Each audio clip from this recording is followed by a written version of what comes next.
One of the leading activities that you can do if you want to impact conversion is going to do filling out this conversion worksheet for every one of your SKUs, right? Because the worksheet is going to uncover ways to impact conversion for every SKU, because the reason that every SKU might not be doing as well as it could, or a way to refresh the conversion rate or improve the conversion rate as a whole, right, is to impact it on a per SKU basis. And then what you would do is just top down from most fastest moving to slowest moving.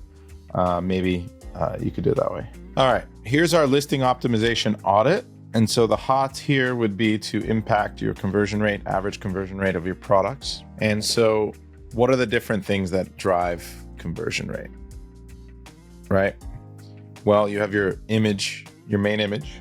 Oh, this is an image of your product and your competitors. So you would paste into this box the image of your product so you can get an idea. What is the ASIN, your hero price, right? And your reviews, star rating. So you just have some information about your product and your competitors' products. And then whether you need improvement or not, right, is here. So everyone should be making a copy of this sheet. Now I'm gonna walk through on it because there's a few details here that are really important. This is getting into tactical, but I think it's important. So you need to be pretty subjective here on what you think your image rates versus your competition. And you should even ask your team to answer this question across here.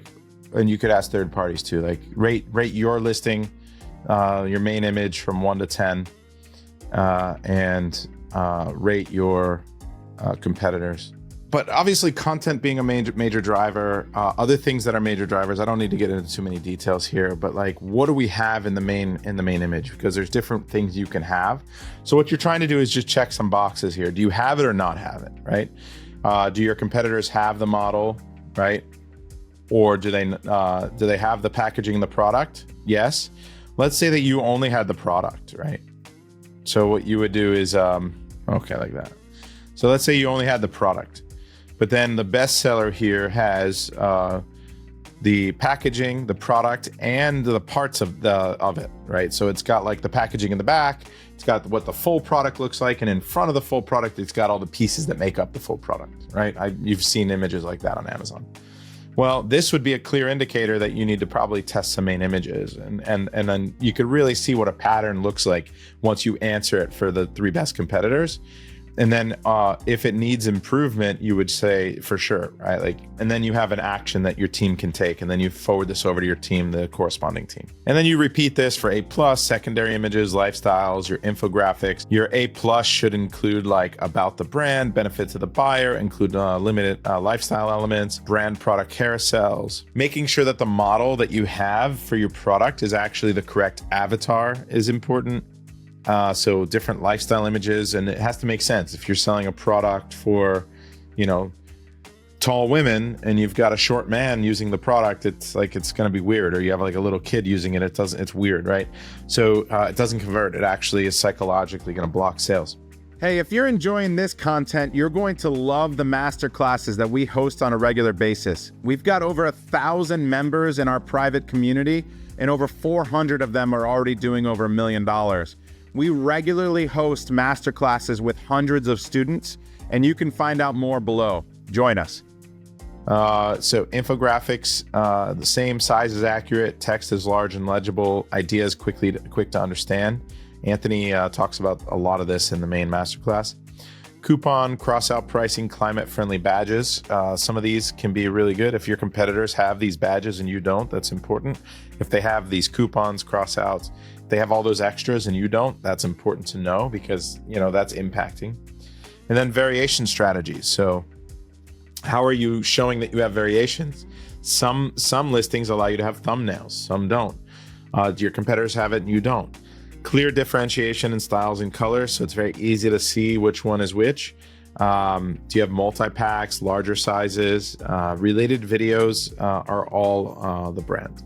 So that's another thing that's here, which is all the way down, you have all the related videos. are those your videos? And then make sure you get those to be your videos, because you don't want people to watch your competitors and then to bounce. So all of these are different levers that clearly impact conversion.